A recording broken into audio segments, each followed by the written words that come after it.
This is the second Sha'aban in Medina. And it is at this moment, after 17 months that the door had remained open, it is at this moment that Allah subhanahu wa ta'ala shuts the door. The door to divine mercy is now shut for the Jews. What did he do? In the Quran there is an ayah in Surah Al-Baqarah which explains it. بعد أعوذ بالله من الشيطان الرجيم ما ننسخ من آية أو ننسها نأتي بخير منها أو مثلها. We do not cause any ayah to be cancelled or abrogated or to be forgotten, but that we replace it with that which is better or similar. He didn't say different, did he? No, it's a better or similar. This is called naskh. The first act of naskh. Allah subhanahu wa ta'ala abrogates the old Qiblah, replaces it with a new Qiblah. The old Qiblah is mansukh, abrogated. Not 50%, 100%. The new Qiblah is not Washington. Jannat Pervez Musharraf. The new Qiblah is Makkah. Number two, he abrogates the law of fasting. The old law in the Torah is now mansukh, not 50%, 100% mansukh. Abrogated, cancelled, replaced with a new law. Where is the new law? In the Quran. The law does not come from the government. The law does not come from the Supreme Court. It most certainly doesn't come from the newspaper Times. The law does not come from the Prophet. Sallallahu ta'ala alayhi wa sallam. The law does not come from Abu Bakr Siddiq. Radiallahu ta'ala. The law does not come from Umar radiallahu ta'ala anhu. The law comes from Al-Hakam, the lawgiver. Why am I doing this? Because of what follows. The new law is in the Quran. Came from Allah. شهر رمضان الذي أنزل فيه القرآن فمن شهد منكم الشهر فليصم. So you fast for Ramadan from dawn until sunset. وحل لكم ليلة الصيام الرفث إلى نسائكم. You can go to your wives now during the night time. Number three, the old law for the punishment for zina is now mansukh, abrogated. He didn't say 50% or 75%. No, completely and totally abrogated. It is completely and totally replaced with a new law. And the new law is in the Quran. The new law is a public flogging.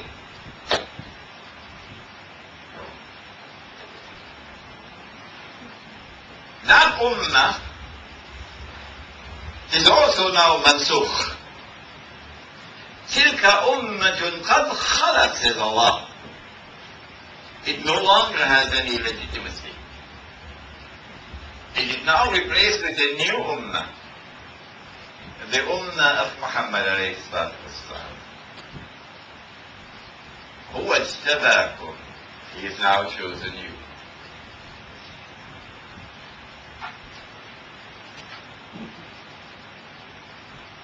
When that occurred, the implication was that the door to mercy was closed. No longer can Banu Israel as an ummah earn Allah's mercy. An individual Jew can take the Shahada and become a Muslim.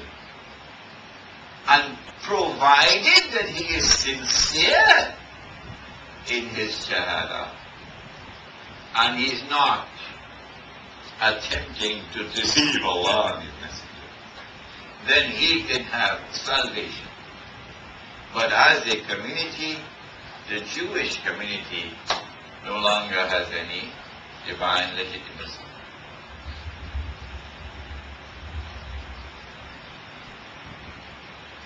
The further implication is that divine punishment now commences.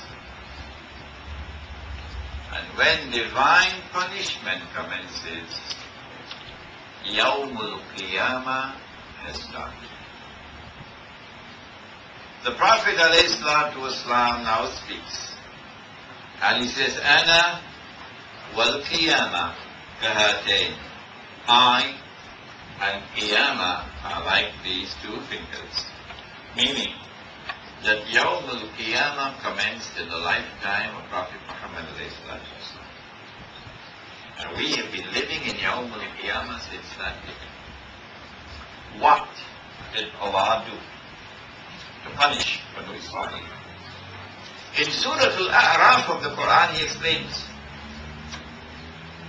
وَإِذْ تَأَذَّنَ رَبُّكَ لَيَبْعَثَنَّ عَلَيْهِمْ إِلَى يَوْمِ الْقِيَامَةِ مَنْ يَسُومُهُمْ سُوءَ الْعَذَابِ. And your Lord has now announced that He's now going to raise against Bani Israel those who will inflict upon Bani Israel continuously until the last day the worst possible punishment.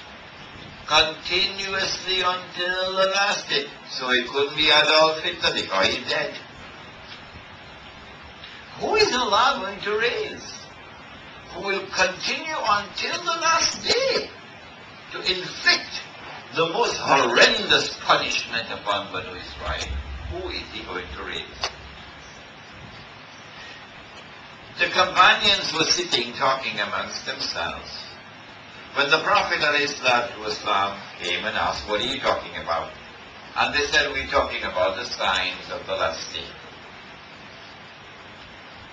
The signs of Qiyamah. He said Qiyamah would not come until, and he mentioned 10 signs. Memorize them and teach them to your children. I'm going to give you the 10, but they're not necessarily in the chronological order in which they will occur.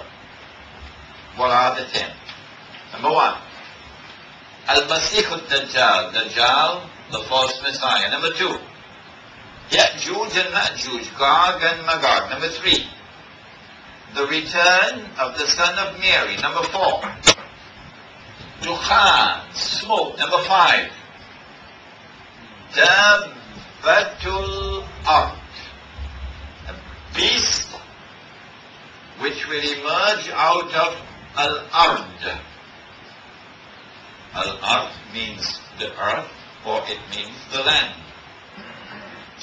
But in the context of the last age, Al-Ard more often than not means Al-Ardul Muqaddasa, the Holy Land.